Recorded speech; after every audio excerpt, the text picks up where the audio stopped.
قال ربك للملائكة إني جاعل في الأرض خليفة আল্লাহ পাক রব্বুল আলামিন ফেরেশতাদেরকে ডাক দিয়ে বললেন, হে আমার ফেরেশতারা তোমরা শোনো, ইন্নী জাইলুন ফিল আরদি খলিফা, এই জমিনের মধ্যে আমি আমার খলিফা বানাইতে চাই, আমি আমার নায়েব বানাতে চাই, আমি আমার খলিফা বানাইতে চাই।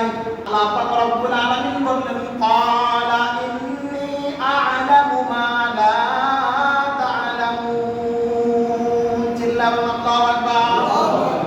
আল্লাহ পাক রব্বুল আলামিন ডাকতে বলেন, ও ফেরেশতা, আমি যা জানি তোমরা তা জানো না, আমি যেটা জানি এটা তোমরা জানো না, তোমাদের ইলমের বাইরে সব কিছু। ইন্নাল হামদালিল্লাহ আকরামাল্লাযী খালাকাল ইনসানা ওয়া কাররামা ওয়া 'আল্লামাহু মিনাল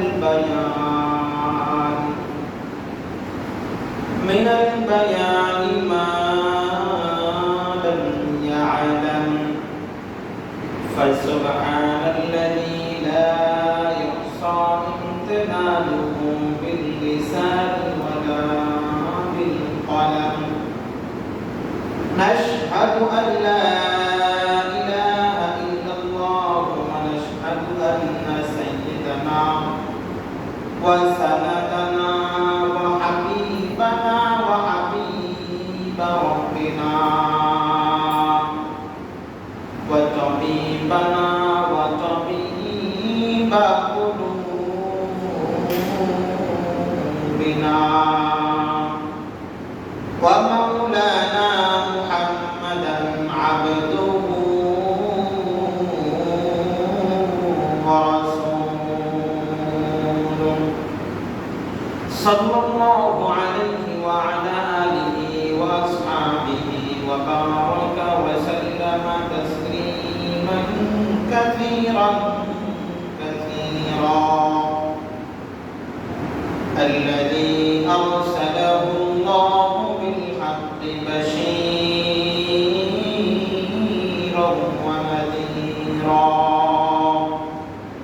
وداعيا إلى الله بإذنه وسراجا وقمرا منيرا فقد قال الله تبارك وتعالى في القرآن المجيد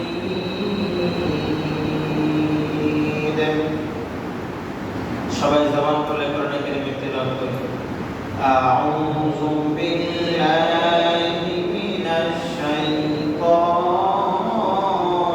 রাজীম বিসমিল্লাহির রাহমানির রাহিম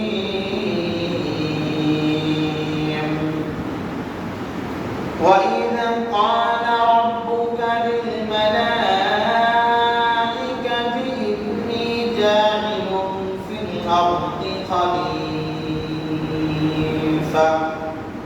قالوا أتجعل فيها من يفسد فيها ويسفك الدماء ونحن نسبح بحمدك ونقدس لك قال إني أعلم ما لا تعلمون وقال صاحب القرآن صلى الله عليه وسلم عن أبي هريرة رضي الله تعالى عنه قال خلق الله آدم على صورته طوله 60 ذراعا فلما خلقه قال اذهب فسلم على أولئك النفر من الملائكة جلوس فاستمع فقالوا السلام عليك فقال السلام عليكم صدق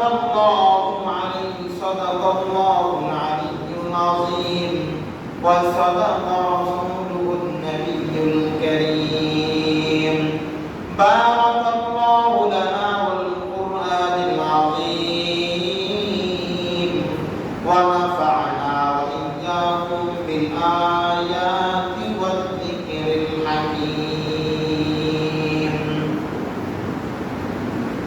সবাই মহব্বতের সাথে দিল থেকে উচ্চ আওয়াজ দিয়ে দুরূদ ইব্রাহিম পাঠ করি আল্লাহুম্মা সাল্লি আলা মুহাম্মাদিন ওয়া আলা আলি মুহাম্মাদ কামা সাল্লাইতা আলা ইব্রাহিম ওয়া আলা আলি ইব্রাহিম ইন্নাকা হামিদুম মাজিদ اللهم بارك على محمد وعلى آل محمد كما باركت على إبراهيم وعلى آل إبراهيم إنك حميد مجيد الحمد لله मैं महान रब दरबारे लाखों कोटी শুকর সুজুদ যে রব আমাদেরকে সুস্থতার একটা নিয়ামত দান করেছেন সুস্থতার একটা নিয়ামত দান করে একটা পুনরায় আরেকটা জুমার নামাজ আদায়ের লক্ষ্যে আমাদেরকে মসজিদে আগে আগে আসার বসার জামে মসজিদে একত্রিত হওয়ার যে সুযোগ আল্লাহ তাআলা দান করলেন ওই মহান রবের দরবারে অন্তরে অন্তরস্থল থেকে কণ্ঠের সমস্ত আওয়াজটুকু উজাড় করে দিয়ে মোহাম্মত নিয়ে ভক্তি সহকারে উচ্চ আওয়াজ দিয়ে রবের দরবারে কালিমাতুশ শুকর আদায় করি বলে আলহামদুলিল্লাহ। প্রিয় উপস্থিতি,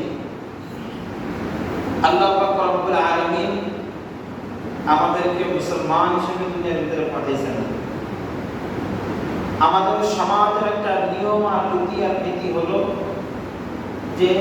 যে সন্তান যে গোত্রের মধ্যে জন্মগ্রহণ করে, যে সন্তান যে ধর্মের মধ্যে জন্মগ্রহণ করে,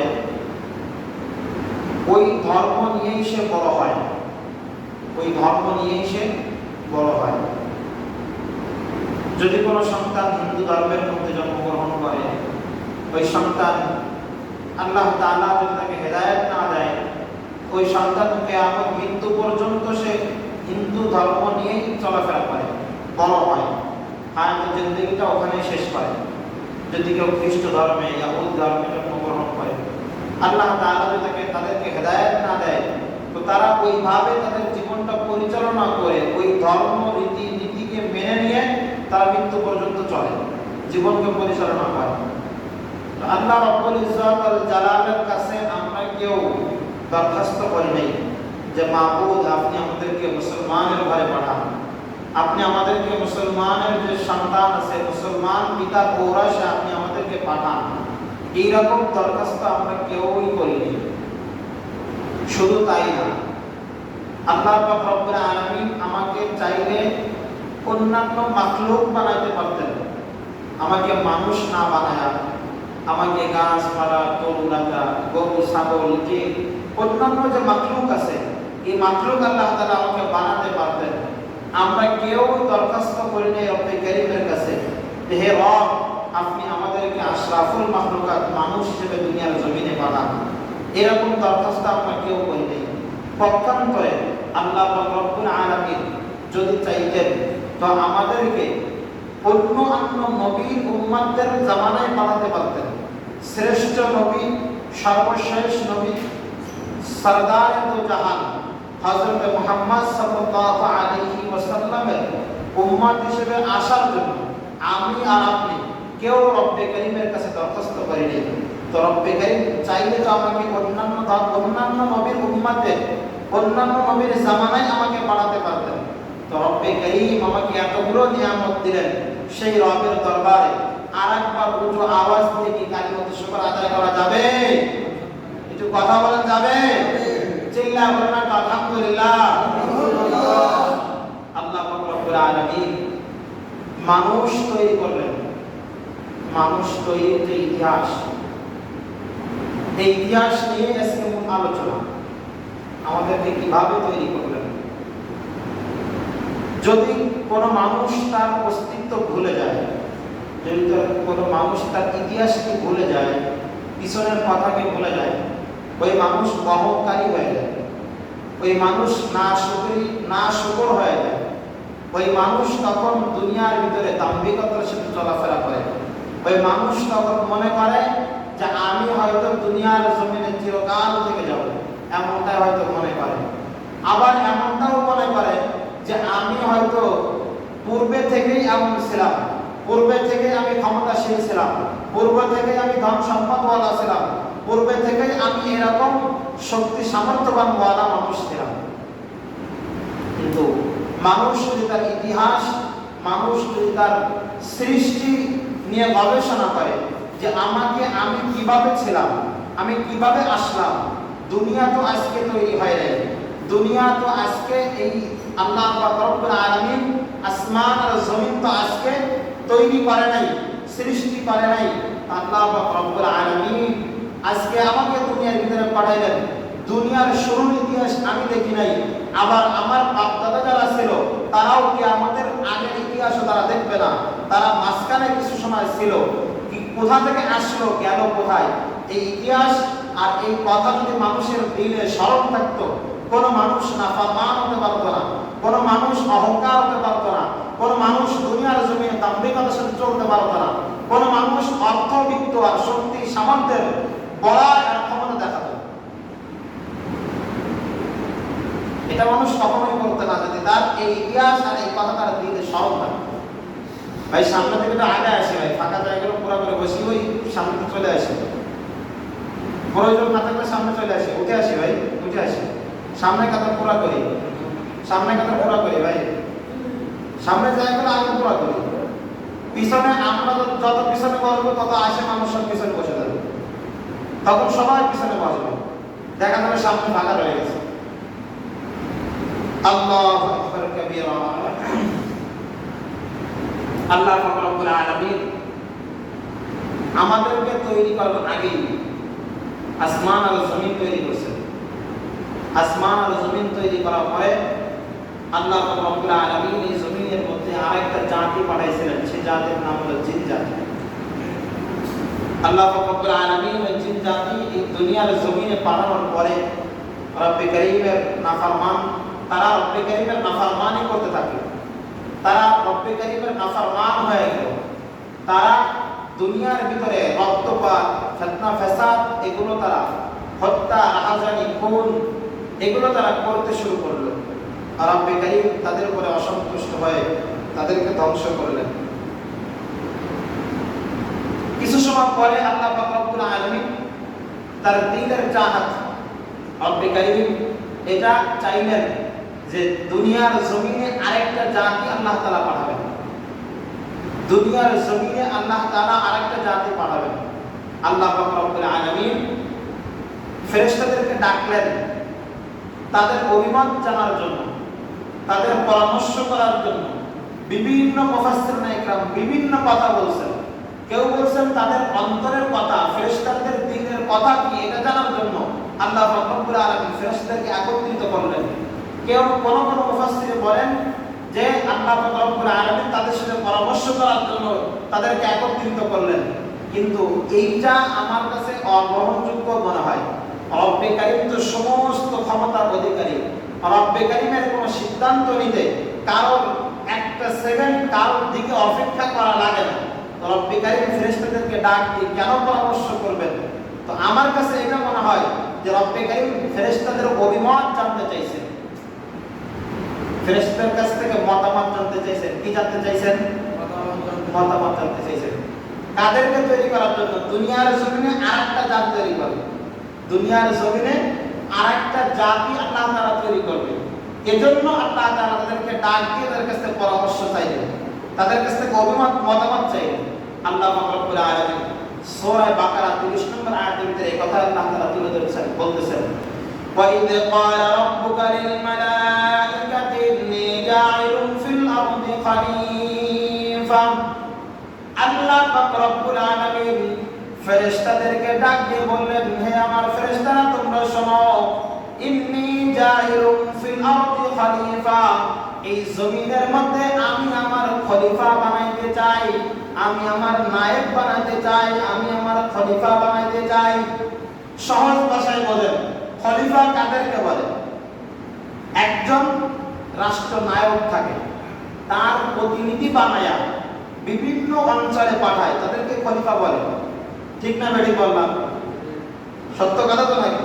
তো আল্লাহ পাক রব্বুল আলামিন স্পষ্ট ভাষায় বললেন, আমি জমিনের মধ্যে খলিফা বানাতে চাই, খলিফা প্রতিনিধি বানাতে চাই, প্রতিনিধি বানাতে চাই, প্রতিনিধি। কথাটা কত দামি কথা আল্লাহ তাআলা বলছেন, স্মরণ রাখেন কথাটা। কিভাবে নাফরমান হই আমরা, কিভাবে আল্লাহ তাআলার নাফরমানি করি, কিভাবে আল্লাহ রব্বুল আলামিনের পথকে ছেড়ে ভিন্ন পথকে অবলম্বন করি।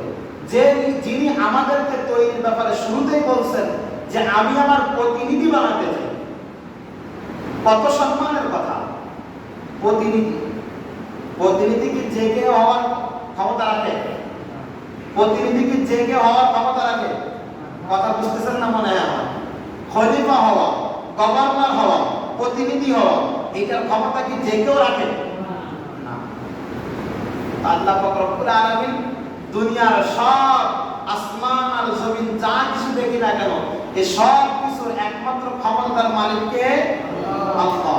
আর তিনি বলতেছেন আমি জমিনের মধ্যে খলিফা বানাতে চাই। তিনি বলতেছেন আমি জমিনের মধ্যে আমার খলিফা বানাতে চাই। আল্লাহ তাআলা কত দামি, তৈরি করার আগে কত দামি সিদ্ধান্ত আমাদের ব্যাপারে, তৈরি করার আগেই কত দামি কথা আমাদের ব্যাপারে। এরপরে আল্লাহ তাআলা কি দেখেন কি বলে কোরআনে কারীম। এরপরে অংশ আল্লাহ তাআলা বলেন, ক্বালু আতাজআলু ফিহা মান ইউফসিদু ফিহা ওয়া ইয়াসফিকু দিমা। ফেরেশতারা আবার ডাক দিয়ে বলতেছেন, হে আল্লাহ, হে আমার রব, আপনি আবার কোন জাতি তৈরি করতে চান দুনিয়ার মধ্যে? দুনিয়ার মধ্যে আপনি আবার কোন জাতি তৈরি করতে চান যে জাতি দুনিয়ার মধ্যে যায় রক্তপাত করবে, ফিতনা ফাসাদ করবে, হত্যা করবে, রক্তপাত করবে, রক্ত ঘটাবে? এরকম জাতি আপনি কেন তৈরি করবেন?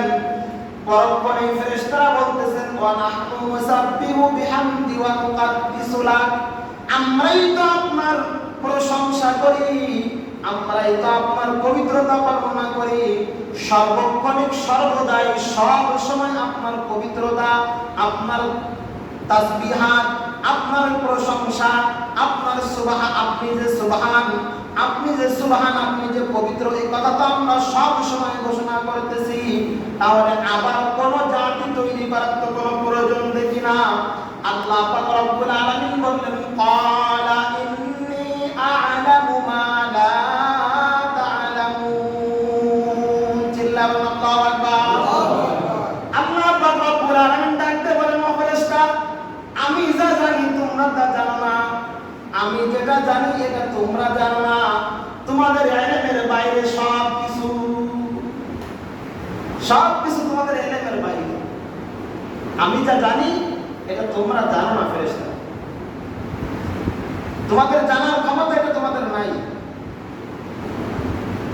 আল্লাহ পাক রব্বুল আলামিন ফেরেশতাদের সাথে কথোপকথন করতেছেন।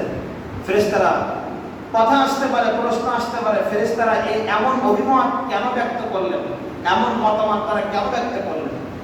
এর একটাই কারণ, দুইটা কারণ আসছে তাফসীরের মধ্যে।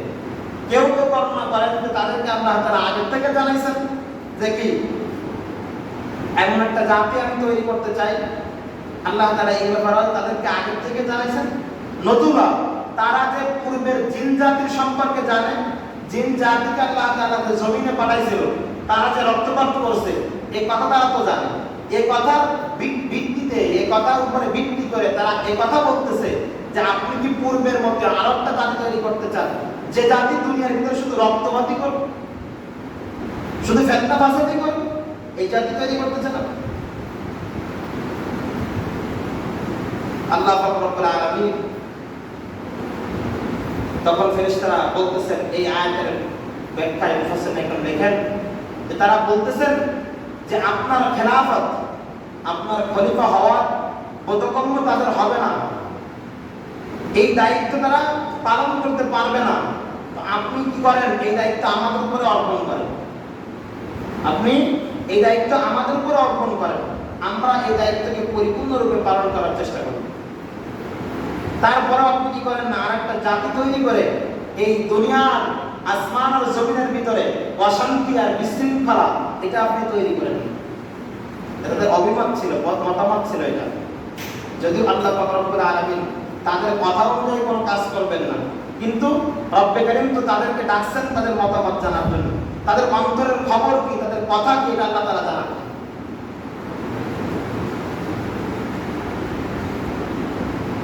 আল্লাহু আকবার কাবীরা। এরপরে আল্লাহ পাক রব্বুল আলামিন আদম আলাইহিস সালামকে সৃষ্টি করতে চাইলেন। আদম আলাইহিস সালামকে আল্লাহ তাআলা সৃষ্টি করতে চাইলেন। আদম আলাইহিস সালামকে সৃষ্টির উপকরণ কয়েকটা। উপকরণ হলো মাটি, একটাই, সেটা হলো মাটি। এর সাথে আল্লাহ তাআলা পানি, আগুন, এগুলো পানি বাতাস এগুলো দিয়েছেন, আগুন না, মাটি পানি বাতাস এগুলো দিয়েছেন আল্লাহ তাআলা। কিন্তু তার মূল উপকরণ ছিল, মূল উপাদান ছিল মাটি। এই মাটিকে আল্লাহ তাআলা কয়েকভাবে রব্বে কারীম এটাকে তৈরি করেছেন, কয়েকটা ভাগে আল্লাহ তাআলা এটাকে তৈরি করেছেন। তৈরি করে এরপরে আদমকে বানাইছেন, আদমকে ধরেছেন আর বানাইছেন। বিষয়টা এরকম, আল্লাহ পাক রব্বুল আলামিন ফেরেশতাদেরকে বললেন, যাও মাটি নিয়ে আসো, আমি মানুষ বানাবো, আমি আদম বানাতে চাই, যাও মাটি নিয়ে আসো। এবার তারা কি করলো, তারা মাটি আনার জন্য তারা তৈরি হয়ে গেল। এই আল্লাহ পাক রব্বুল আলামিন আদম আলাইহিস সালাম যে মাটির তৈরি, এই কথা আল্লাহ পাক রব্বুল আলামিন সূরা হিজরের আয়াত 28 নম্বর আয়াতে আল্লাহ তাআলা বলেছেন, وَإِذْ قَالَ رَبُّكَ لِلْمَلَائِكَةِ إِنِّي خَالِقٌ بَشَرًا مِّن صَلْصَالٍ مِّنْ حَمَإٍ مَّسْنُونٍ। আল্লাহ পাক রব্বুল আলামিন দুনিয়ার জমিনের মানুষদেরকে ডাক দিয়ে বলতেছেন, তোমরা স্মরণ করো তোমার প্রতিপালকের ব্যাপারে। তোমার প্রতিপালক ফেরেশতাদেরকে বললেন যে আমি কালো পচা শুকনো ঠনঠনে মাটি দ্বারা মানুষ তৈরি করতে চাই, যাও তোমরা এই মাটি নিয়ে আসো। সূরা হিজরের আয়াত 28 নম্বর আয়াতে আল্লাহ তাআলা এই কথা বলতেছেন। এবার আল্লাহ পাক রব্বুল আলামিন বলেন যে সূরা সিজদার 7 নম্বর আয়াতে আল্লাহ তাআলা বলেন ওয়া বাদা খালকাল ইনসানি মিন তিন, কাদা হতে মানুষ তৈরি হবে। কি হতে মানুষ তৈরি হবে? একটা কথা বলেন, কি হতে মানুষ তৈরি হবে? এই ঘোষণা কার? আর একটা আওয়াজ দিয়ে বলেন, কার ঘোষণা? আল্লাহ। একটু মোহাব্বত নিয়ে বলেন, কার ঘোষণা? আল্লাহ। আল্লাহ পাক রব্বুল আলামিনের ঘোষণা। রব্বে কারীম এই কথা বলতেছেন যে মানুষকে আমি মাটি দিয়ে তৈরি করব, যাও মাটি নিয়ে আসো। সালসালিম মিন তিন ওয়াবাদাল খালকাল ইনসানি মিন তিন, আমি মানুষকে তৈরি করব মাটি দ্বারা। এবার ফেরেশতারা কি করলো, মাটি আনতে চলে গেল বিভিন্ন জায়গার মধ্যে। এ ব্যাপারে অনেক মতামত আছে।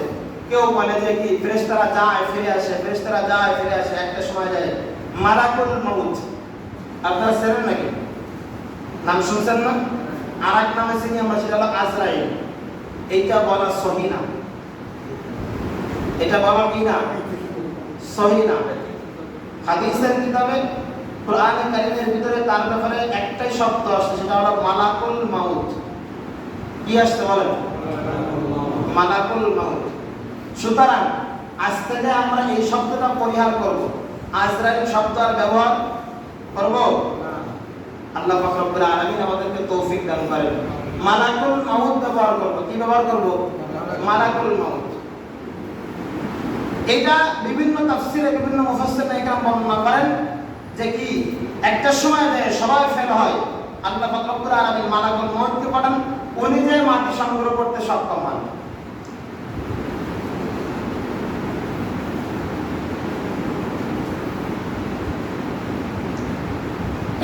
বিভিন্ন উলামায়ে কেরামের মুখ থেকে কথা শোনা, বাকি আমি এখনো পর্যন্ত নিজের স্বচক্ষে তাফসীরে কোথাও দেখিনি।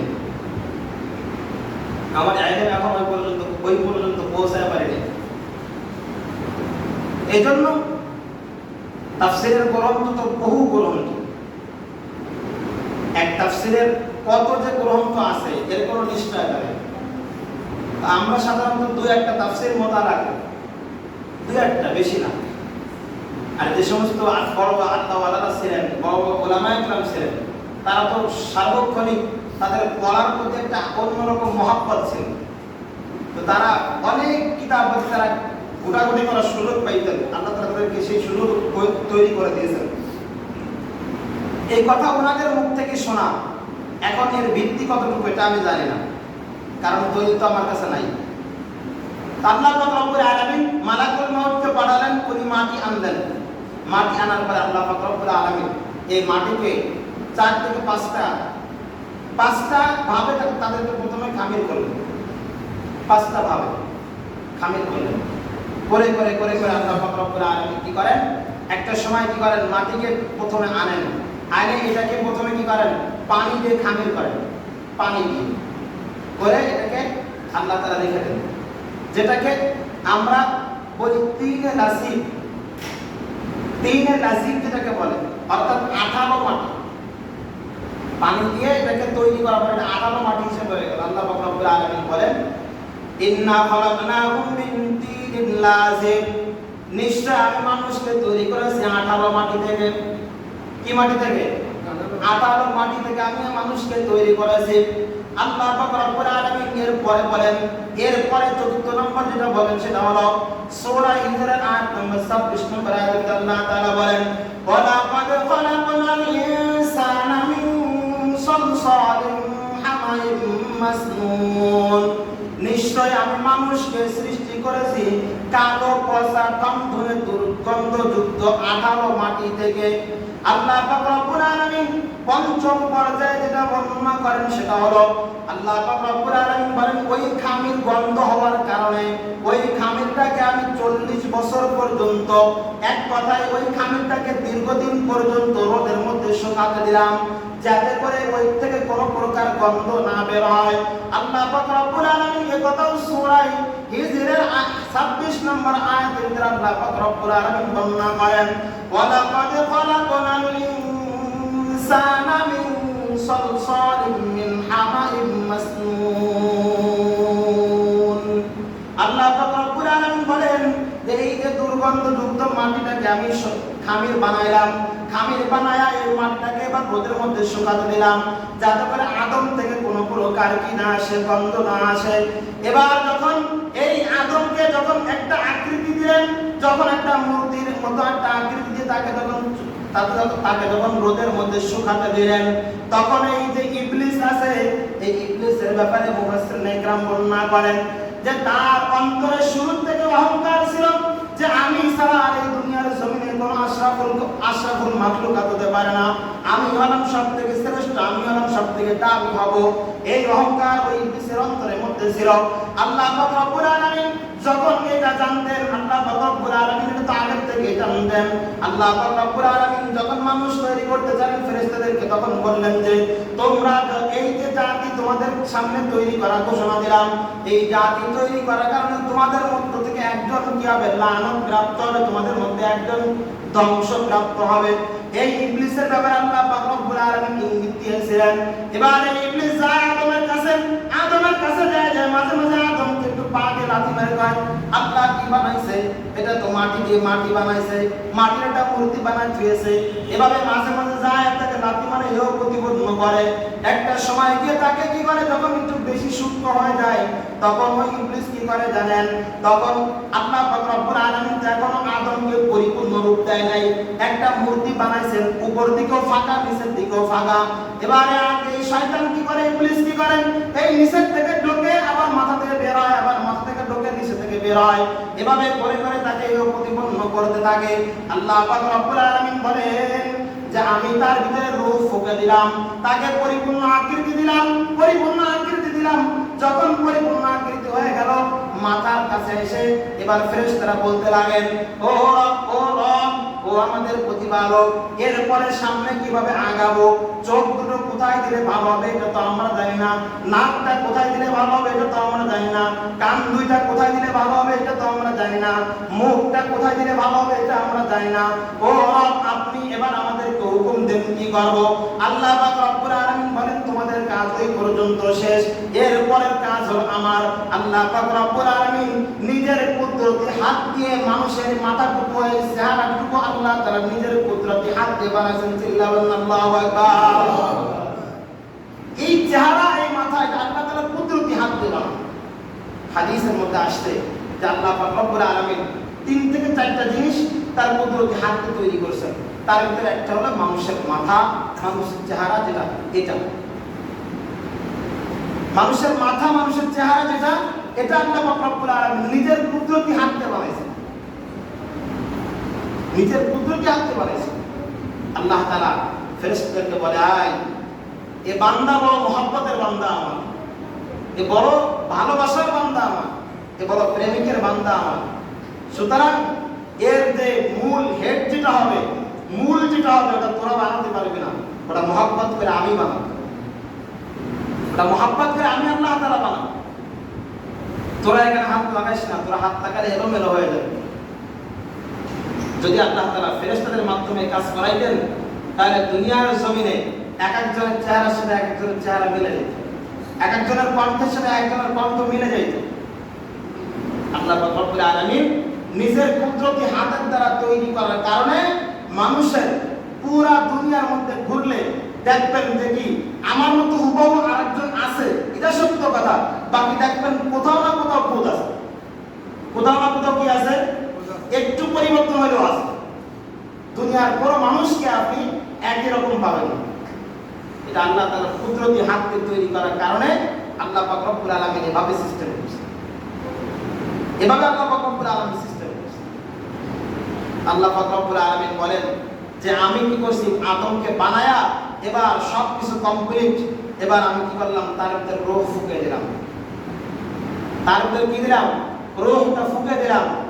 রূহ আল্লাহ তাআলার একটা ফুঁক, এটা আল্লাহ তাআলা ফুঁকে দিলেন।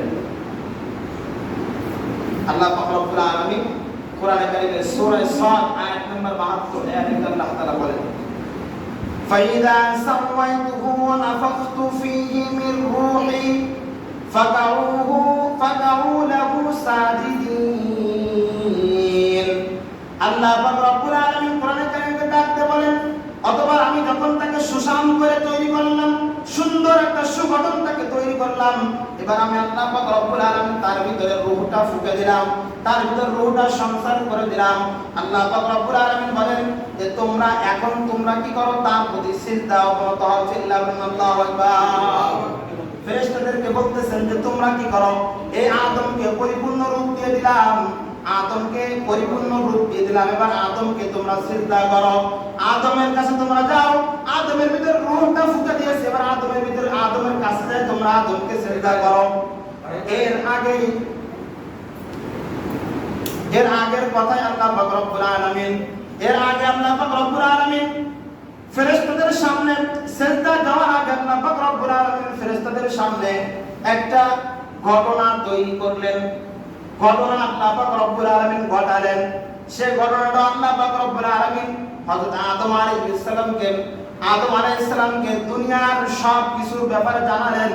দুনিয়ার অনেক নামের কথা আল্লাহ পাক রব্বুল আলামিন তাকে জানায় দিলেন, যে ইলম আল্লাহ পাক রব্বুল আলামিন ফেরেশতাদেরকে দেন নাই। আল্লাহ পাক রব্বুল আলামিন আদমকে নিয়ে ফেরেশতাদের সামনে দাঁড় করালেন। ফেরেশতাদের সামনে দাঁড় করায় আল্লাহ পাক রব্বুল আলামিন এবার ফেরেশতাদেরকে বলতেছেন, বলো তো এইটার নাম কি?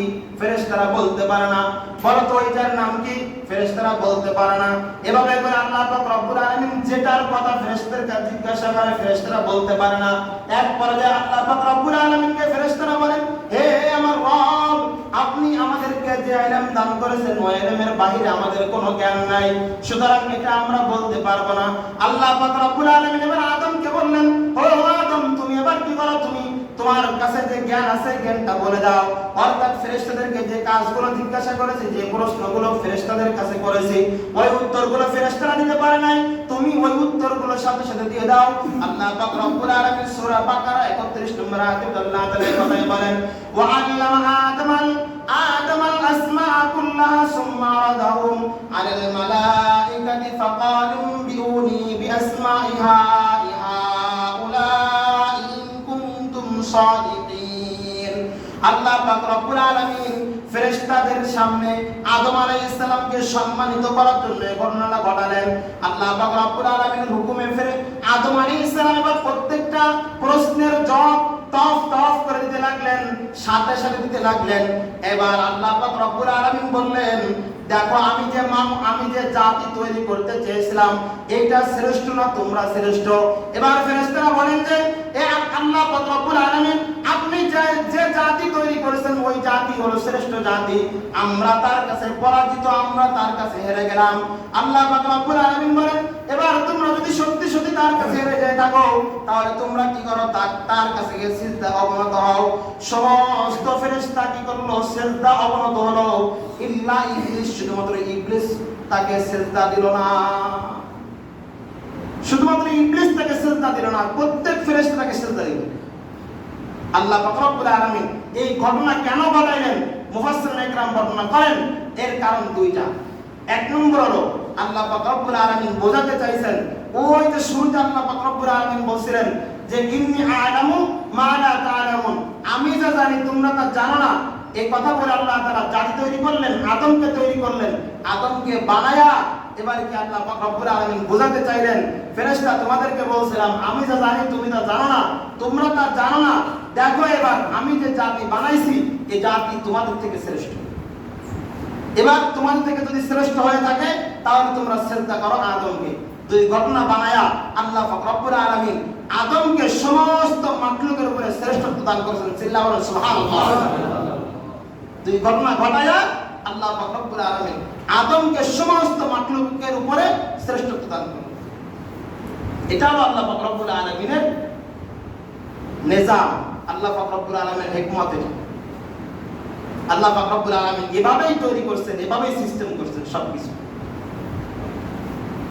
এরপরে আল্লাহ পাক রব্বুল আলামিনের যে কথা, এই কথা আল্লাহ পাক রব্বুল আলামিন ফেরেশতাদেরকে যখন সিজদা দেওয়া শেষ করলেন, এবার আল্লাহ পাক রব্বুল আলামিন আদমকে বলতেছেন, যাও জান্নাতের ভিতরে, যাও জান্নাতের ভিতরে, ওখানে গিয়ে তোমরা বসবাস করতে থাকো, ওখানে গিয়ে তোমরা কি করতে থাকো, বসবাস করতে থাকো।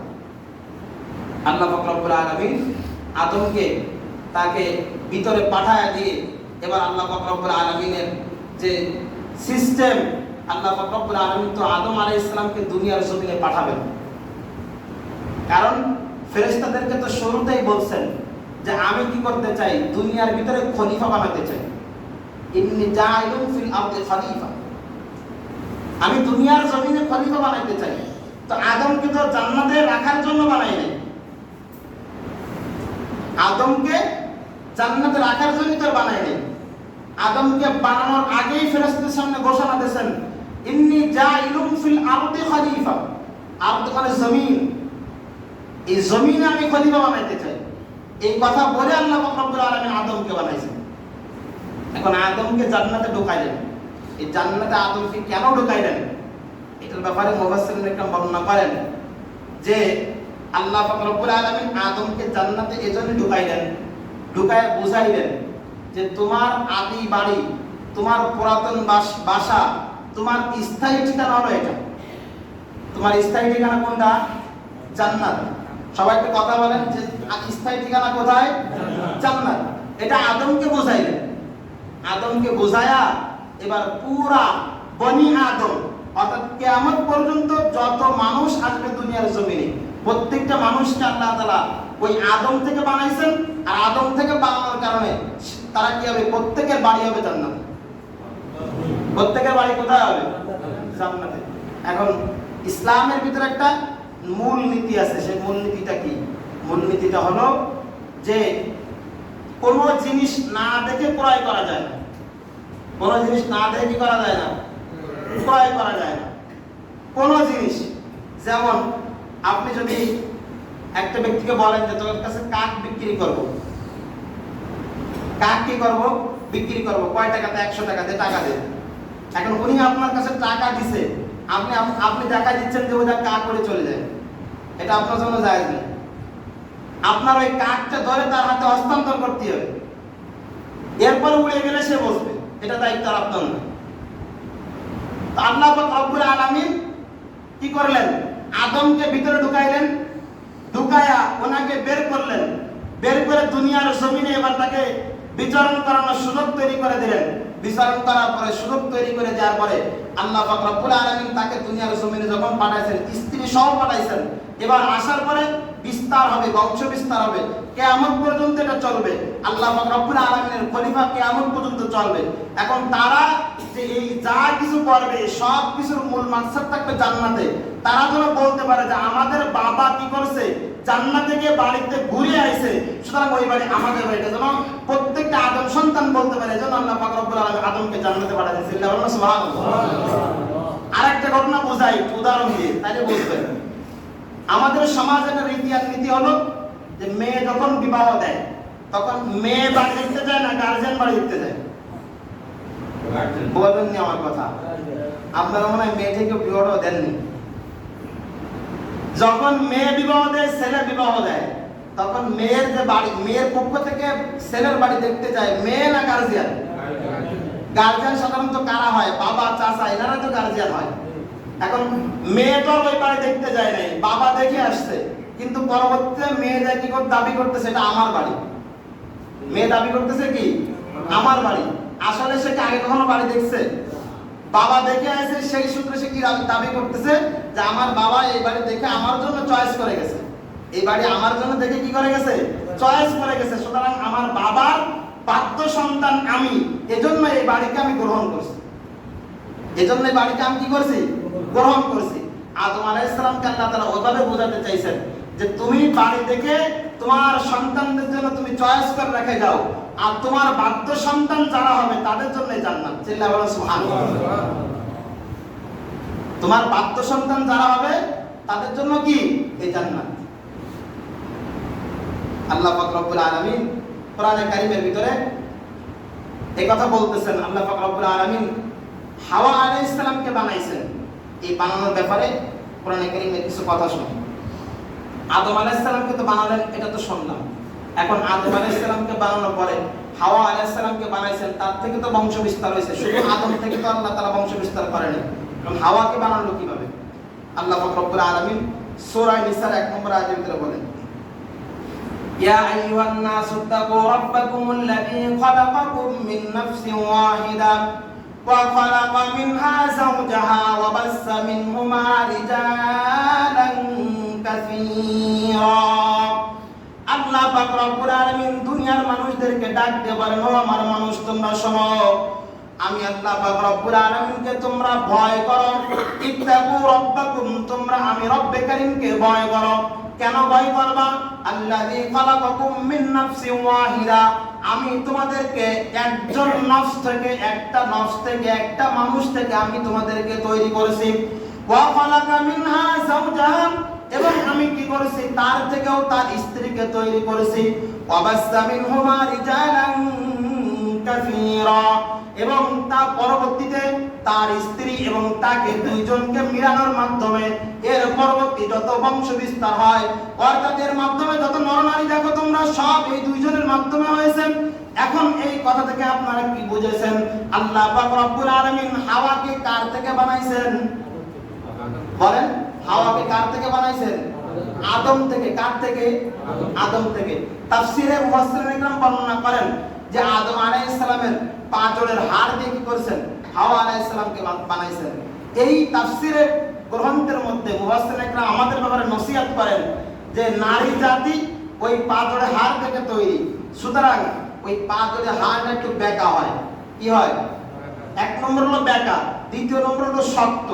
ওটা সোজা করতে গেলে মটকাস করে ভেঙে যাবে। সোজা করতে গেলে কি হয়ে যাবে? কথা বলেন, কি হয়ে যাবে? ভেঙে যাবে। তো মুফাসসিরিন ইকরাম বর্ণনা করেন যে দেখো তোমরা নারী জাতিকে পরিপূর্ণ সোজা করতে যাও না, তাহলে কি হয়ে যাবে? একেবারে বিগড়ে যাবে।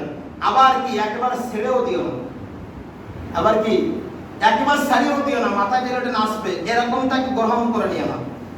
একেবারে পুরোপুরি সোজাও তারা হবে না, আবার কি পুরোপুরি তাদেরকে একেবারে ছাড়িয়েও দেওয়া যাবে না, মধ্যম ভাবে তাদেরকে মানায় আর গুছাইয়ে চলতে হবে। মানায় আর গুছাইয়ে কি করতে হবে? চলতে হবে। এর মধ্যে দিয়ে যদি কোনো নারী আপনার কপালে এসে যায়, ভালো আপনার প্রত্যেকটা কথা শোনে, এটা আল্লাহ তাআলার কাছে আপনি প্রত্যেকদিন সিজদা অবনত হয়ে আল্লাহ তাআলার কাছে শুকরিয়া আদায় করেন। আল্লাহ তাআলা এটা আপনার জন্য নিয়ামত দিয়েছেন। আলোচনা দীর্ঘ হয়ে যাচ্ছে। আল্লাহ পাক রব্বুল আলামিন, আমরা এই যে আলোচনা শুনলাম, এই আলোচনা আসলে মানুষ সৃষ্টির যে ইতিহাস, এই ইতিহাসটা ছোটখাটো ইতিহাস না যে আপনি একটা দিনে 1 ঘন্টা 40, 45, 50 মিনিট শেষ করবেন, এটা সম্ভাবনা। এটা কি না? সম্ভাবনা। আমি আজকে যে নোটগুলো, শুধু আয়াতের নোটগুলো করে নিয়ে আসছি, এই সব আয়াত উচ্চারণ করে নেই এখানে, মাত্র 4 থেকে 5টা আয়াত উচ্চারণ করছি। সব আয়াত উচ্চারণ করতে গেলে লাগবে 20 মিনিট। আল্লাহ পাক রব্বুল আলামিন চাইলে এই ধারাবাহিকতা আমরা পর্যন্ত ধারাবাহিকতা ইনশাআল্লাহ বজায় রেখে 2 থেকে 3 সপ্তাহ এটা নিয়ে আলোচনা করব। আল্লাহ পাক রব্বুল আলামিন আমাদেরকে এই যে কথাটুকু শুনলাম, আমরা মাটি থেকে তৈরি, এইটাকে মনে নিয়ে আমরা নাফরমানি থেকে দূরে থাকবো। আমরা আল্লাহ পাক রব্বুল আলামিনের নাশুকরিয়া থেকে দূরে থাকবো। আল্লাহ পাক রব্বুল আলামিনের যে গুনাহ, আল্লাহ পাক রব্বুল আলামিনের নিষেধ আছে, এগুলো থেকে আমরা দূরে থাকি। আল্লাহ পাক রব্বুল আলামিনের আদেশ, আল্লাহ পাক রব্বুল আলামিনের ফরমাবরদারি, যেটাকে আনুগত্য বলে, আল্লাহ তাআলা আনুগত্য, রাসূলের আনুগত্য করে নিজের জীবনটাকে পরিচালনা করব। কারণ আমরা হলাম মাটির তৈরি। কিসের তৈরি? মাটির তৈরি। মাটির কোনো মূল্য আছে নাকি? মাটির কোনো মূল্য নাই। আল্লাহ পাক রব্বুল আলামিন আমাদেরকে মূল্য দান করছেন। এজন্য এটাকে মনে করে নিয়ে আগামী দিনগুলো চলা এবং আগামী যে আলোচনাগুলো আছে, এগুলো আল্লাহ পাক রব্বুল আলামিন আমাদেরকে শোনার এবং করার তৌফিক দান করেন। আমা আলাইনা ইল্লাল বালাগ। যারা সুন্নাত পেনে সুন্নাত পড়ে